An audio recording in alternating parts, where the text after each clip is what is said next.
abre tus brazos para conquistar las promesas que Jesús nos da. Solo espera y tú verás el milagro que Cristo hará. Un lugar para celebrar la victoria que su sangre nos da. Solo confía y créele que en familia lo encontrará. Hay un lugar para todos, en familia de Dios.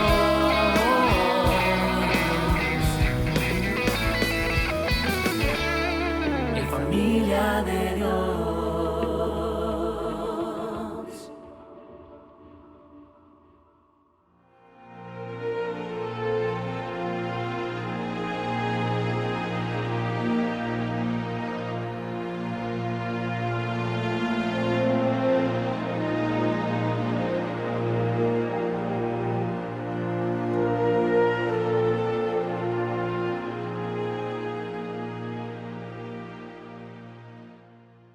Amados hermanos, continuamos con la serie titulada Adoración Bíblica. En nuestro estudio anterior abordamos el tema titulado El Dios de la Biblia, el único que debe ser adorado. Y nuestro punto de partida fue reconocer con humildad que la Biblia nos dice claramente que Dios es incomprensible y que es imposible para nosotros entenderlo totalmente. No obstante, intenté responder a la pregunta, ¿quién es el Dios verdadero? Y para esto observamos un panorama de los títulos o nombres con los que Dios es identificado. Y también notamos que aunque algunos de estos títulos o nombres fueron atribuidos a varios dioses falsos, el único digno de ser identificado con estos epítetos divinos es el Dios verdadero. Pero lo más notable y significativo es que estudiamos la revelación del nombre distintivo e inédito con el que Dios se presentó a sí mismo. El nombre exclusivo de Dios que fue revelado a Moisés desde la teofanía de la zarza ardiente, donde el Señor mismo le dijo, Ehyeh, Asher Ehyeh, yo soy el que soy, y declaró que Él es el yo soy. Aquel tetragrama que hemos vocalizado como Yahweh, Yahvé o Jehová. Y también el Señor afirmó que este es su nombre para siempre. Fue en aquella misma revelación de Dios en la zarza ardiente en la que Moisés le preguntó al Señor, ¿quién soy yo para ir a Faraón y sacar a los israelitas de Egipto? Y Dios le dijo, ciertamente yo estaré contigo.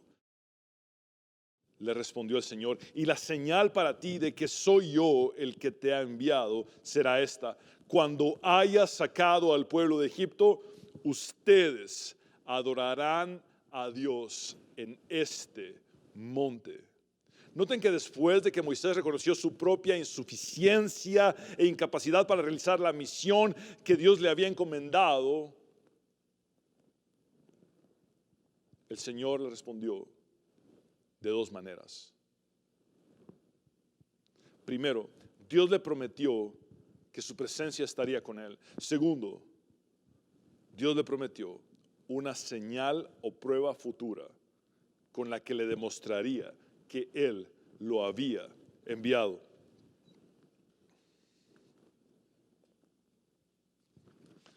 Esta prueba o señal sería la siguiente. Después de que los israelitas fueran liberados de la esclavitud en Egipto, adorarían a Dios en aquel mismo monte en el que Dios se le reveló a Moisés desde la zarza ardiente, el Sinaí.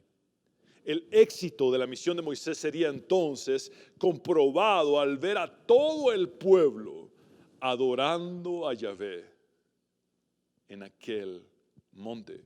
Es por eso que Moisés, en su primer encuentro con el faraón, insistió acerca de que Israel debía ser libre para celebrar y adorar al yo soy, Yahvé, en el desierto. Éxodo 5:1, después de haber hablado con los ancianos, Moisés y Aarón fueron a ver al faraón y le dijeron: le traemos un mensaje de parte del Señor, Dios de Israel. Así dice el Señor: deja salir a mi pueblo, porque quiero que vayan al desierto a hacerme fiesta y a adorarme. Los judíos habían estado por más de 400 años en Egipto, rodeados del politeísmo y la opresión egipcia. Habían caído en la idolatría y se habían olvidado en buena medida del Dios de los patriarcas.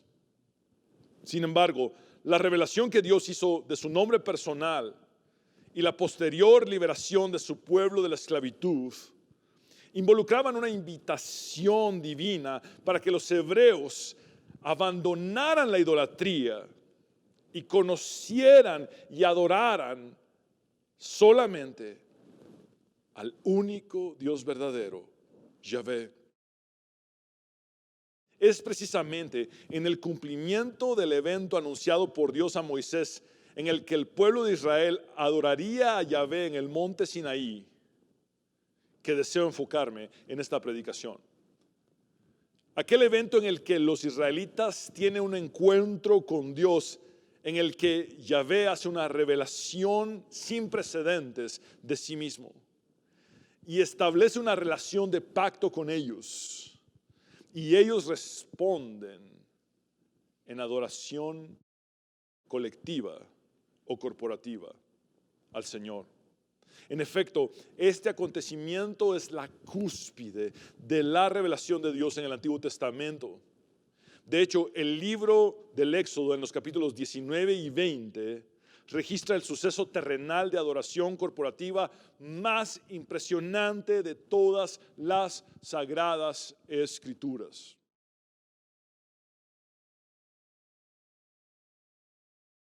Recordemos que las deslumbrantes escenas de adoración corporativa escritas en el Apocalipsis, especialmente en los capítulos 4 y 5 de este libro, describen la adoración celestial y tienen como su principal ubicación el cielo, aunque involucran también a toda la tierra. En síntesis, el libro del Éxodo, en los capítulos 19 y 20, contiene el relato del evento terrenal de adoración corporativa más impactante de las Escrituras. Aquel suceso en el que Dios se manifestó en el Sinaí y el pueblo, lleno de temor y temblor, lo adoró y celebró en el desierto. Hoy profundizaremos en este suceso abrumador. Asimismo, es importante que no perdamos de vista que esta adoración del pueblo a Dios fue el cumplimiento de la señal prometida por el Señor, Yahvé, a Moisés desde la zarza ardiente. Y la señal para ti de que soy yo el que te ha enviado será esta: cuando haya sacado al pueblo de Egipto, ustedes adorarán a Dios en este monte. El título de este mensaje es: el Dios que llama a su pueblo a adorarle. Antes de llegar a ese momento culminante en el que Dios se reveló en el Sinaí y el pueblo lo adoró y celebró, quiero llevarlos por un preámbulo que involucra un recorrido panorámico de la historia inmediata que antecedió a este hecho, con el fin de mostrarles el papel predominante que tiene la adoración al Dios verdadero. Después de su encuentro con Dios en la teofanía de la zarza ardiente, donde Dios le reveló que yo soy es su nombre para siempre, Moisés permaneció todavía un tiempo en Madián, en el que Dios disipó sus miedos. y luego finalmente se dirigió a Egipto. Dios le hizo saber claramente a Moisés cuál era su plan divino e incluso le anticipó cuál sería el desenlace de su trato divino con los egipcios y especialmente con el faraón, quien vería morir a su primogénito. Éxodo 4, versículos 21 al 23. Y el Señor le dijo: cuando hayas regresado a Egipto, tienes que hacer delante del faraón los milagros que te mostré. Sin embargo, yo haré que el faraón se niegue a dejar salir al pueblo. Así que tú le dirás: el Señor dice, Israel es mi primogénito. Esta es la primera vez que se menciona a Israel como hijo y a Dios como su padre. Y yo te he ordenado que lo dejes salir para que vaya a adorarme, pero te has negado. Por lo tanto, mataré a tu primogénito. Noten que Dios le reveló a Moisés con mucha antelación, incluso antes de su primera interacción con el faraón, cuál sería el final de la esclavitud en Egipto y lo que debía decirle al faraón cuando le anunciara la última plaga, la 10ª, en la que el hijo de su primogénito, moriría. Varios siglos más tarde, Dios dijo a través del profeta Isaías: yo anuncio el fin desde el principio, desde los tiempos antiguos, lo que está por venir. Yo digo, mi propósito se cumplirá y haré todo lo que deseo. Eso fue exactamente lo que Dios hizo con Moisés. Le anunció el fin desde el principio de su misión. Antes de abordar el evento del Sinaí, quiero brindarles este recorrido panorámico de las interacciones entre Moisés y el faraón a lo largo del periodo que involucró a las 10 plagas, para que puedan comprender que el fin último de la libertad de los hebreos era que Dios quería ser adorado por su pueblo. Por favor, noten esta constante a lo largo de estos relatos del Éxodo, en donde aparece una y otra vez la palabra hebrea avad, que se traduce como servir o adorar. Y observen cómo Dios hace evidente de una forma muy explícita y recurrente que quería la libertad de su pueblo para que éste lo adorara. Dios instruyó a Moisés respecto a la primera plaga, la cual consistió en la conversión del agua en sangre. Éxodo 7:16. Además, el Señor le dijo que cuando estuviera frente al faraón le dijera: el Señor, el Dios de los hebreos, me ha dicho que vuelva a pedirte que dejes que mi pueblo salga a adorarlo en el desierto. En el contexto de la segunda plaga, la invasión de las ranas, vemos lo siguiente. El Señor le dijo a Moisés: preséntate nuevamente ante el faraón y dile que yo, el Señor, le ordeno que deje que mi pueblo vaya y me adore. La instrucción que Dios le dio a Moisés antes de enviar la cuarta plaga, que consistió en la invasión de las moscas, fue la siguiente. Luego el Señor le dijo a Moisés: levántate temprano y sal al encuentro del faraón cuando vaya a bañarse al río y dile que yo, el Señor, le ordeno que deje que mi pueblo vaya y me adore. Posteriormente, esto fue lo que Dios le comunicó a Moisés al anunciarle la quinta plaga, la peste del ganado. El Señor le dijo a Moisés: ve ante el faraón y dile: el Señor, el Dios de los hebreos, manda decir: deja libre a mi pueblo para que me adore. En la antesala de la séptima plaga, la lluvia de fuego y granizo, vemos lo siguiente. El Señor le dijo a Moisés que se levantara temprano para que fuera a ver al faraón y le dijera: el Señor, Dios de los hebreos, te ordena que deje salir a su pueblo para que vaya a adorarlo. Durante el anuncio de la plaga de las langostas, es decir, la octava plaga, vemos lo siguiente. Moisés y Aarón pidieron otra audiencia al faraón y le dijeron: el Señor, Dios de los hebreos, pregunta: ¿hasta cuándo te negarás a someterte a mí? Deja que mi pueblo vaya y me adore. Más adelante en el relato leemos lo siguiente. Los funcionarios se presentaron delante del faraón y le preguntaron: ¿vas a permitir que seamos destruidos completamente? ¿No sabes que todo Egipto está en ruinas? Deja que ese pueblo vaya y adore al Señor su Dios. Entonces el faraón mandó a llamar a Moisés y a Aarón y les dijo: bien, salgan y adoren al Señor su Dios, pero necesito que me informen cuántos irán. Iremos con nuestros niños y nuestros ancianos, nuestras ovejas y nuestras vacas, respondió Moisés. Llevaremos todo lo nuestro porque iremos en santa peregrinación. Que el Señor los ayude, respondió el faraón.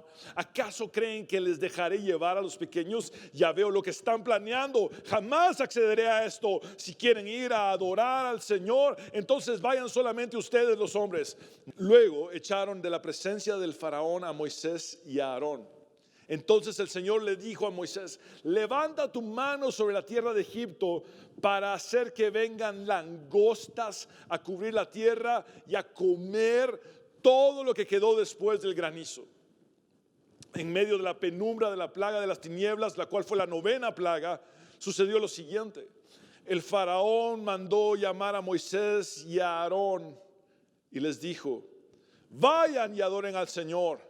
Sus hijos pueden acompañarlos, pero no les permito llevarse sus ovejas ni su ganado. Pero Moisés dijo: tienes que dejarnos llevar nuestros animales para que así tengamos con qué hacer sacrificio al Señor nuestro Dios. Tenemos que llevarlos. No podemos dejar ni una sola cabeza de ganado. No sabemos exactamente qué necesitamos llevar para adorar al Señor nuestro Dios. Solo sabremos con qué adorar al Señor cuando lleguemos allá. Pero el Señor hizo que el faraón se pusiera terco y no los dejara ir. Finalmente, después de la 10ª plaga, la muerte de los primogénitos, al ver el faraón que su hijo mayor había muerto, ocurrió lo siguiente. Entonces el faraón mandó llamar a Moisés y a Aarón esa noche y les dijo: váyanse ahora y apártense de mi pueblo, ustedes y los israelitas.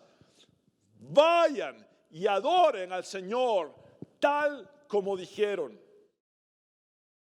No pierdan de vista que desde el primer encuentro de Moisés con el faraón hasta el último surge el tema de la adoración al yo soy Yahvé, el Dios verdadero. Los israelitas salieron de Egipto y cruzaron milagrosamente el Mar Rojo en seco. Luego, cuando el pueblo hebreo llevaba alrededor de 3 meses de estar en marcha con el objetivo de dirigirse a la tierra prometida, es interesante que en lugar de viajar al noreste hacia Canaán, Yahvé los guió hacia el sur, a lo profundo de la península del Sinaí. Ciertamente el Sinaí era el destino principal en la agenda soberana de Dios, aquel monte en el que su pueblo lo adoraría. Finalmente, los israelitas acamparon en el desierto del Sinaí ante el monte de Dios. Éxodo 19:2. Salieron de Refidim, llegaron al desierto de Sinaí y acamparon en el desierto. Allí, delante del monte, acampó Israel, tal como Dios lo había anunciado previamente. Moisés regresaría al lugar donde se había encontrado con el Señor en la zarza ardiente. Pero ya no volvería solo, sino con todo el pueblo, con el fin de adorar y celebrar al Dios vivo. Los israelitas permanecerían acampando en esta ubicación por 10 meses. Realmente la audiencia de Israel con Dios en el Sinaí está registrada en los capítulos del 19 al 24 del libro del Éxodo, los cuales describen el evento más notable del Antiguo Testamento. Yahvé no solo se reveló a los israelitas de forma visible y audible en una estruendosa gloria resplandeciente, sino que además entró en una relación de pacto con ellos. Y aunque no estudiaremos versículo por versículo de esta porción, sí extraeremos 7 principios fundamentales que nos llevarán a entender mejor quién es el Dios que llama a su pueblo a adorarle. Lo primero que observamos es lo que ha sido más que evidente a lo largo de nuestro estudio, y esto es que el Dios que toma la iniciativa de llamar a Israel a adorarle es Yahvé, el Yo Soy. Él es el Dios que guarda fielmente su pacto. El Sinaí representa la cúspide de la trama del Pentateuco, el cumplimiento de la promesa hecha por Yahvé a Abraham en Génesis 17:7. Estableceré mi pacto contigo y con tu descendencia después de ti por todas sus generaciones, por pacto eterno de ser Dios tuyo y de toda tu descendencia después de ti. En efecto, este pacto de Dios con Abraham, el pacto abrahámico, es el enfoque central de todo el Antiguo Testamento y sigue trascendiendo y resonando en el Nuevo Testamento. Pablo escribió en Romanos capítulo 4, versículos 16 y 17, por eso es por fe, para que esté de acuerdo con la gracia. Pablo concluye que la promesa depende de la fe para que descanse en la gracia de Dios. Esta no puede ser ganada mediante nuestras obras o méritos, a fin de que la promesa sea firme para toda la posteridad, no solo a los que son de la ley, sino también a los que son de la fe de Abraham, quien es Padre de todos nosotros. La promesa es cierta para todos los descendientes de Abraham, tanto judíos como gentiles, que crean en el Mesías Jesucristo. Pablo ve hacia las multitudes de cristianos que ahora en el nuevo pacto son el pueblo de Dios. Como está escrito, te he hecho padre de muchas naciones delante de aquel en quien creyó, es decir, Dios, que da vida a los muertos y llama a las cosas que no son como si fueran. El cuerpo de Abraham de casi 100 años estaba ya como muerto, y su esposa Sara, quien era estéril, era también una anciana. Sin embargo, Dios regeneró la capacidad sexual en ambos para darles un hijo llamado Isaac. Este patrón divino en el que Dios toma la iniciativa con su pueblo lo vemos también a lo largo del Nuevo Testamento. Dios tomó la iniciativa de elegirnos. Jesús dijo, ustedes no me eligieron a mí, más bien yo los elegí a ustedes y los he puesto para que vayan y lleven fruto y su fruto permanezca, para que todo lo que pidan al Padre en mi nombre, Él se lo conceda. Dios tomó también la iniciativa de buscarnos y salvarnos, porque el Hijo del Hombre vino a buscar y a salvar lo que se había perdido. Es también lo que Jesús nos expresó. Asimismo, Dios tomó la iniciativa de amarnos. El apóstol Juan escribe en su primera carta, en esto consiste el amor, no en que nosotros hayamos amado a Dios, sino en que Él nos amó a nosotros y envió a su Hijo en propiciación por nuestros pecados. De la misma manera, el Señor Jesucristo nos hizo saber que su Padre ha tomado la iniciativa de buscar los verdaderos adoradores que le adoren en espíritu y en verdad. En las palabras de Jesús a la samaritana vemos lo siguiente: mas la hora viene y ahora es cuando los verdaderos adoradores adorarán al Padre en espíritu y en verdad, porque también el Padre tales adoradores busca que le adoren. Dios es espíritu, y los que le adoran en espíritu y en verdad es necesario que adoren. Punto número 2. El Dios que llama a Israel a adorarle es su misericordioso Redentor. Yahvé hace un breve resumen de la historia inmediata de la relación de Israel con él, diciendo, ustedes han visto lo que he hecho a los egipcios y cómo los he tomado sobre alas de águilas y los he traído a mí. La poética expresión divina, alas de águilas, es una preciosa forma en la que Dios describe la liberación de su pueblo. Cuando los aguiluchos están aprendiendo a volar, la madre vuela por debajo de ellos con sus alas extendidas para salvarlos si acaso caen. Dios transportó a los israelitas de forma segura hasta su encuentro con Él en el Sinaí. El Señor los arrebató de la esclavitud en Egipto y los trajo hacia Él. Años más tarde, Moisés, poco antes de morir, utilizaría la misma figura en su cántico final a los israelitas, diciendo, Así como el águila revolotea sobre el nido y anima a sus polluelos a volar y extiende sus alas y los levanta en vilo y los sostiene sobre sus alas, así también el Señor los guió sin la ayuda de ningún Dios extraño. Yahvé es el único Dios verdadero, el todopoderoso, el todo suficiente. Si no hubiera sido por los actos salvíficos con los que el único Dios verdadero, Yahvé, liberó a su pueblo de Egipto, los israelitas habrían permanecido indefinidamente como esclavos, siendo explotados con múltiples trabajos forzados hasta la muerte. El pacto que Dios establece en el monte Sinaí transforma a los israelitas de ser esclavos oprimidos del faraón a ser adoradores que sirven al divino Rey de Reyes, el único Dios verdadero. Aunque lamentablemente pronto los hebreos volverían a la idolatría, comenzando por el becerro de oro. En el Nuevo Testamento, Jesús, nuestro Redentor, al inicio de su ministerio, durante aquel día de reposo, leyó en la sinagoga de Nazaret el texto de Isaías que estaba teniendo cumplimiento en él, diciendo: el Espíritu del Señor está sobre mí, por cuanto me ha ungido para dar buenas nuevas a los pobres. Me ha enviado a sanar a los quebrantados de corazón, a pregonar libertad a los cautivos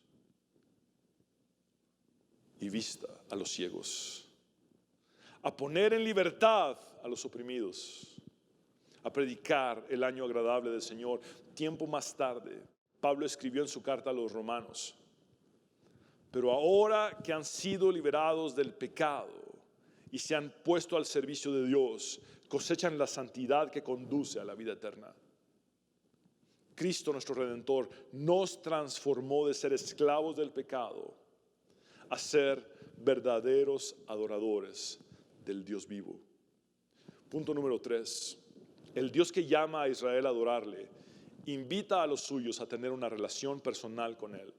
Esto significa mucho más que llamarlos a cumplir con un código de conducta. Dios anhela una cercanía especial con su pueblo. Esto lo vemos claramente en que una y otra vez a lo largo de las Escrituras el Señor dice: y ustedes serán mi pueblo y yo seré su Dios. Quiero volver a fijar su atención sobre la declaración de Yahvé al final del versículo 4, la cual es sumamente profunda. Los he traído a mí. Este es verdaderamente el significado del Sinaí en la historia de Israel. Este era el monte de Dios, donde el Rey Divino invitó a su pueblo elegido a su misma presencia. En el Nuevo Testamento Jesús dijo: ninguno puede venir a mí si el Padre que me envió no lo trae. El Padre es quien ha tomado la iniciativa de redimirnos. Hemos llegado a Cristo no como resultado de la religiosidad humana ni por nuestros propios medios, sino por la acción del Espíritu Santo que nos ha hecho entender nuestra enorme necesidad de Jesucristo, aquel que perdona pecados y limpia de la maldad. El Señor continúa diciendo: y yo lo resucitaré en el día final. Todos los que seamos salvados por Cristo seremos resucitados por Él, porque hemos recibido el regalo de la vida eterna. Versículo 45, en los profetas está escrito: y todos serán enseñados por Dios. Así que todo aquel que ha oído al Padre y ha aprendido de Él, viene a mí, dice el Señor Jesucristo. Dios obra por medio de su palabra. Todo aquel que oye y aprende lo que el Padre enseña, va a Jesús, el poderoso Salvador. Dios es quien nos ha atraído a Él. Incluso cuando nosotros estábamos muertos en nuestros delitos y pecados, Él tomó la iniciativa de atraernos a Él, de llevarnos a Él. Punto número 4. El Dios que llama a Israel a adorarle, también llama a cada integrante de su pueblo a la obediencia. El privilegio conlleva responsabilidad. En esta relación única de Dios con su pueblo, el Señor quiere que los suyos escuchen su voz y guarden su pacto. El Señor dice en Éxodo 19:5, ahora pues, si en verdad escuchan mi voz y guardan mi pacto, serán mi especial tesoro entre todos los pueblos, porque mía es toda la tierra. Es un error interpretar esto como si Dios estuviera imponiendo sobre su pueblo una carga imposible de llevar, ya que este es realmente el anuncio divino de cuál es la respuesta apropiada a la gracia divina que Dios ofrece. Tal pacto entre una divinidad y una población humana no tenía precedentes en la historia. Esto es totalmente inédito. El único Dios verdadero que los había traído hacia Él también determinó detalladamente la forma en la que el pueblo debía responder fielmente al pacto que Él, tanto con justicia como con misericordia, estaba estableciendo con los suyos. Si bien la relación de pacto se inicia por la gracia de Dios y no por la obediencia humana, el pacto en sí requiere de una obediencia continua a Dios. En el Nuevo Testamento vemos el siguiente relato. Le contestó Jesús a Judas Tadeo, no al Iscariote: el que me ama obedecerá mi palabra, y mi Padre lo amará, y haremos nuestra morada en él. El que no me ama no obedece mis palabras. Pero estas palabras que ustedes oyen no son mías, sino del Padre que me envió. Jesús afirma que el amor no puede estar separado de la obediencia. El nuevo pacto es también un regalo de la gracia de Dios, no algo que nosotros hayamos ganado o merecido. Por lo tanto, nuestra respuesta a Dios por su gracia, la redención y la salvación que hemos recibido de Él, debe ser el amor que se manifiesta en obedecer su palabra. Punto número 5. El Dios que llama a Israel a adorarle les asigna a los suyos la misión de representarlo ante el mundo entero. El estatus privilegiado de los israelitas se resume en los siguientes conceptos. Ellos son el tesoro especial de Yahvé. Ellos son su sacerdocio real. Ellos son su nación santa. Éxodo 19, 5 y 6 dice: ahora pues, si en verdad escuchan mi voz y guardan mi pacto, serán mi especial tesoro entre todos los pueblos, porque mía es toda la tierra. Ustedes serán para mí un reino de sacerdotes y una nación santa. Estas son las palabras que dirás a los israelitas. Las ceremonias que siguieron en los capítulos del 19 al 24 del libro del Éxodo unieron a Israel a Yahvé en una relación de pacto, y por consiguiente los hebreos fueron introducidos al sacerdocio. Yahvé escogió a los descendientes de Abraham no solo por el bien de ellos, sino por el bien de todos los pueblos. Así como Abraham fue llamado a ser una bendición para el mundo, también ellos debían ser portadores de la luz de la gracia para un mundo que languidecía bajo la maldición del pecado. En el Nuevo Testamento, el apóstol Pedro hace eco de estas palabras de Dios en el Éxodo y escribe: pero ustedes son linaje escogido, real sacerdocio, nación santa, pueblo adquirido por Dios, para que anuncien los hechos maravillosos de aquel que los llamó de las tinieblas a su luz admirable. Antes ustedes no eran pueblo, pero ahora son el pueblo de Dios. Antes no habían sido compadecidos, pero ahora ya han sido compadecidos. Y es de esta manera que la iglesia de Jesucristo, como el pueblo de Dios en el nuevo pacto, debe representar y anunciar a Dios al mundo entero. Jesús nos dio la gran comisión: id por todo el mundo y predicad el evangelio a toda criatura. El Espíritu Santo nos ha dado poder para ir hasta los confines de la tierra siendo testigos de Jesucristo. Punto número 6.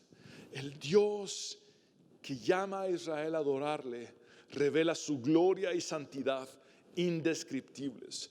Después de 3 días de rituales de purificación, Moisés finalmente lleva al pueblo al pie de la montaña. Éxodo 19:17. Entonces Moisés sacó del campamento al pueblo para que fuera a su encuentro con Dios, y ellos se detuvieron al pie del monte Sinaí. Cuando Yahvé desciende al monte, la tierra entera parece cobrar vida. El rugido de los truenos, los destellos de los relámpagos. Una densa nube se posa sobre el monte. El fuego que desciende del cielo, el humo que hace que el monte parezca un horno y la tierra que tiembla. El pueblo está delante de la presencia de Dios, adorándole, como Dios lo había predicho desde la zarza ardiente. Todos estaban llenos de temor. Y este es exactamente el suceso terrenal de adoración corporativa más impresionante e impactante de todas las sagradas escrituras. Punto número 7 y final. El Dios que llama a Israel a adorarle, le habla a su pueblo. La narración presenta este encuentro como la audiencia de Israel con su Redentor divino. Habiendo presenciado la gloria del gran Rey con sus ojos, también escuchan su voz con sus oídos. Versículo 19. El sonido de la trompeta aumentaba más y más. Moisés hablaba y Dios le respondía con el trueno, literalmente con voz de trueno. La misma voz que Moisés había oído cuando estuvo ante la zarza ardiente. Ahora le hablaba desde el monte con un sonido estrepitoso y todo el pueblo escuchaba. A diferencia de los dioses de los pueblos o de las naciones que tienen boca pero no hablan, el Dios de Israel se manifiesta a su pueblo y habla de manera audible. Una revelación así no tenía precedentes y era a la vez aterradora para todo el pueblo. Vemos más adelante en el relato que todo el pueblo percibía los truenos y relámpagos, el sonido de la trompeta y el monte que humeaba. Cuando el pueblo vio aquello, temblaron y se mantuvieron a distancia. Entonces dijeron a Moisés: habla tú con nosotros y escucharemos, pero que no hable Dios con nosotros, no sea que muramos. Moisés respondió al pueblo: no teman, porque Dios ha venido para ponerlos a prueba y para que su temor permanezca en ustedes y para que no pequen. El pueblo se mantuvo a distancia mientras Moisés se acercaba a la densa nube donde estaba Dios. El pueblo fue movido a una reverencia que inspira obediencia. Finalmente, como una señal y sello de su aceptación, Yahvé invita a los ancianos del pueblo a celebrar y a degustar la comida del pacto y a tener comunión en su presencia. Éxodo 24, 9 al 11. Y subió Moisés con Aarón, Nadab y Abiú y 70 de los ancianos de Israel, y vieron al Dios de Israel. Debajo de sus pies había como un embaldosado de zafiro, tan claro como el mismo cielo, pero él no extendió su mano contra los príncipes o líderes de los israelitas. Ellos vieron a Dios y comieron y bebieron. La comida festiva era una celebración del pacto y la presencia del Dios vivo. Asimismo, era una visión profética de la cena del Señor Jesús, en la cual Él transformó los antiguos símbolos de la liberación de Egipto, el pan y el vino, en los nuevos símbolos de su muerte y resurrección. En el Nuevo Testamento, el autor de Hebreos realiza un impresionante contraste entre el monte Sinaí y el monte Sión. El monte Sinaí representa el pacto mosaico. El monte Sión representa el nuevo pacto. Vamos al texto sagrado, Hebreos 12, versículos 18 al 24. Ustedes no se han acercado a una montaña que se pueda tocar o que esté ardiendo en fuego, ni a oscuridad, tinieblas y tormenta, ni a sonido de trompeta, ni a tal clamor de palabras que quienes lo oyeron suplicaron que no se les hablara más, porque no podían soportar esta orden. Será apedreado todo el que toque la montaña, aunque sea un animal. Tan terrible era este espectáculo que Moisés dijo: estoy temblando de miedo. Por el contrario, ustedes se han acercado al monte Sión, a la Jerusalén celestial, la ciudad del Dios viviente. Se han acercado a millares y millares de ángeles, a una asamblea gozosa, a la iglesia de los primogénitos inscritos en el cielo. Se han acercado a Dios, el juez de todos, a los espíritus de los justos que han llegado a la perfección, a Jesús, el mediador de un nuevo pacto, y a la sangre rociada que habla con más fuerza que la de Abel. En el monte Sinaí los israelitas recibieron la ley de Dios con temor y temblor. Dios les mostró allí su terrible poder. En contraste, los creyentes cristianos hemos venido a una Jerusalén celestial en el monte Sión por medio de la sangre de Jesús, y hoy nos unimos a los mismos ángeles del cielo en adoración al Dios verdadero. Más adelante el autor de Hebreos continúa diciendo: así que nosotros que estamos recibiendo un reino inconmovible, seamos agradecidos, inspirados por esta gratitud, adoremos a Dios como a Él le agrada, con temor reverente, porque nuestro Dios es fuego consumidor. Esta expresión se refiere al monte Sinaí. Aun cuando nosotros hemos venido a el monte Sión en este nuevo pacto, en un sentido espiritual, el Dios que adoramos sigue siendo el mismo que se manifestó en el Sinaí. El Señor al que adoramos sigue siendo fuego consumidor. Él no cambia, y su fuego puede tanto refinar y purificar como destruir. Por favor, no pierdan de vista cómo el autor de Hebreos, en el marco del Nuevo Testamento, ya en el primer siglo, vuelve a enfatizar la adoración a Dios.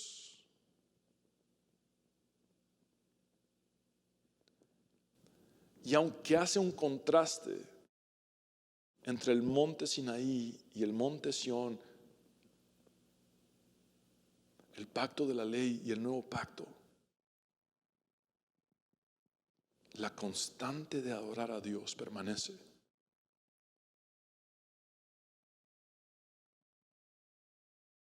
Debemos adorar al Señor como a Él le agrada. Él es el Dios que sigue llamando a su pueblo a adorarle. Ese pueblo somos ahora nosotros, su iglesia. Y Jesucristo dejó sumamente claro en su conversación con la samaritana que el Padre quiere que le adoremos en espíritu y en verdad. Es necesario, es imprescindible que adoremos al único Dios verdadero. Quiero invitarte a orar.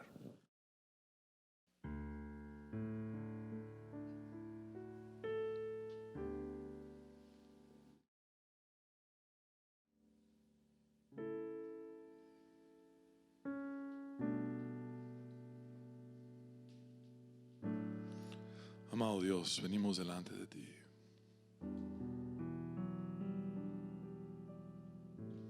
Agradecidos porque tú tomaste la iniciativa. Estábamos perdidos, muertos en delitos y pecados. Éramos esclavos.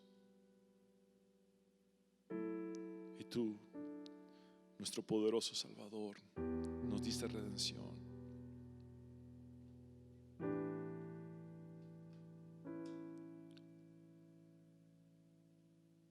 transformaste. Nos hiciste pasar de ser esclavos del pecado a ser verdaderos adoradores en espíritu y en verdad.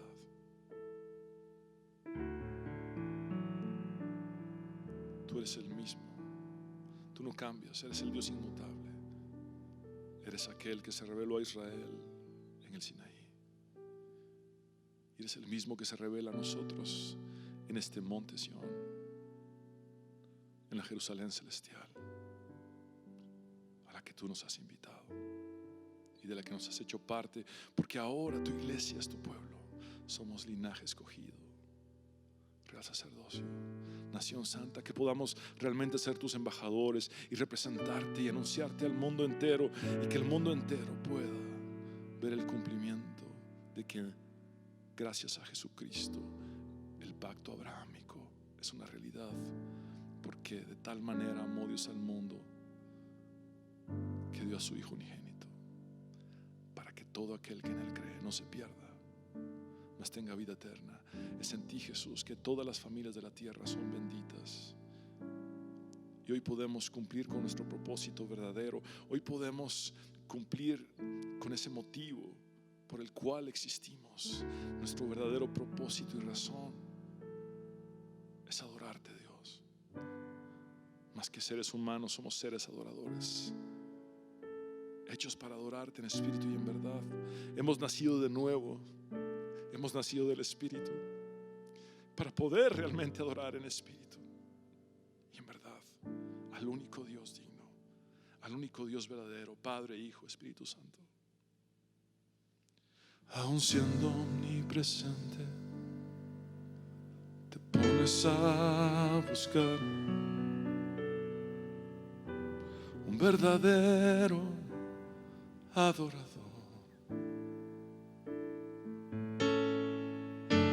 Y en tantas ocasiones me he llegado a preguntar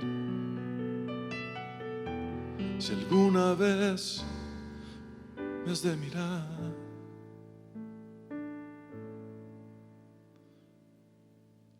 Tus discípulos dijeron: enséñanos a orar. Mas yo te ruego, enséñame a adorar,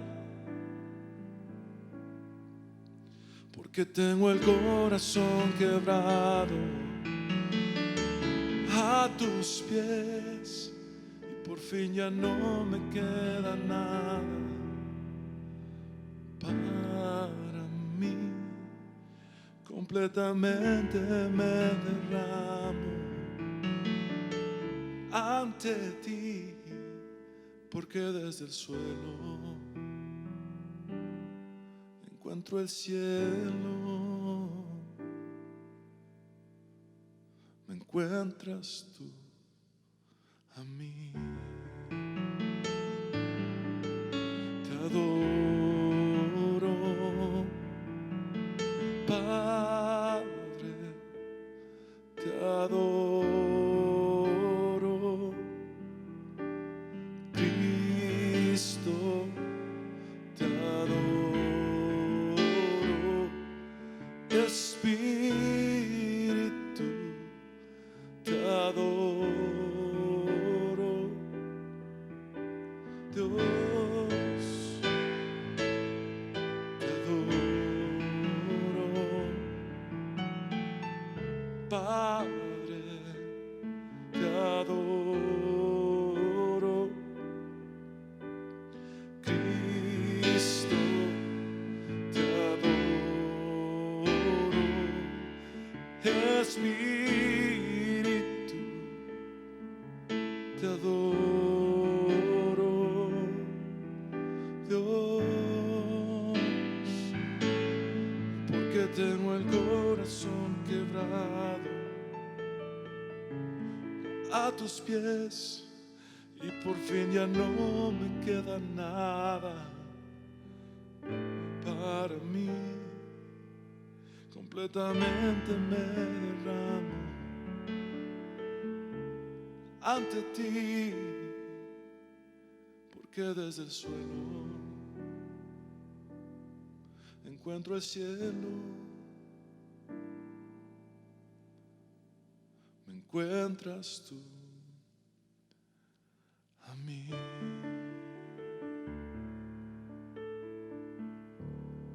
Quiero hablar contigo, hombre y mujer, que necesitas rendir tu vida a Cristo. Haz esta oración de fe conmigo y dile al Señor, como nunca antes has hablado con Él: Señor Jesús, te necesito, sálvame. Reconozco que soy pecador, pero también sé que tú moriste en la cruz para perdonar mis pecados. Creo en tu resurrección y me entrego a ti, poderoso Salvador Jesucristo. En tu nombre, Jesús, hemos orado, el único nombre bajo el cielo dado a los hombres en el cual podemos tener salvación. Amén y amén. Pecador, ven a Cristo Jesús, y feliz para siempre serás. Que si tú le quisieras tener, al divino Jesús hallarás. Ven a Él, ven a Él, que te espera tu buen Salvador.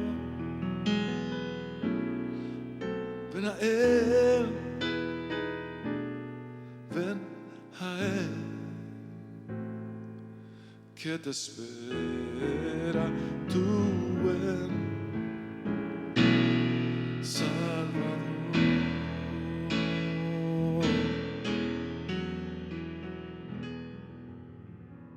Abre tus brazos para conquistar las promesas que Jesús nos da.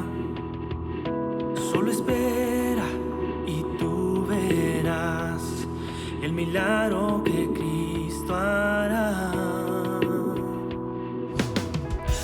Un lugar para celebrar la victoria que su sangre nos da. Solo confía y cree en Él, que familia lo encontrará. Hay un lugar para todos, de familia de Dios.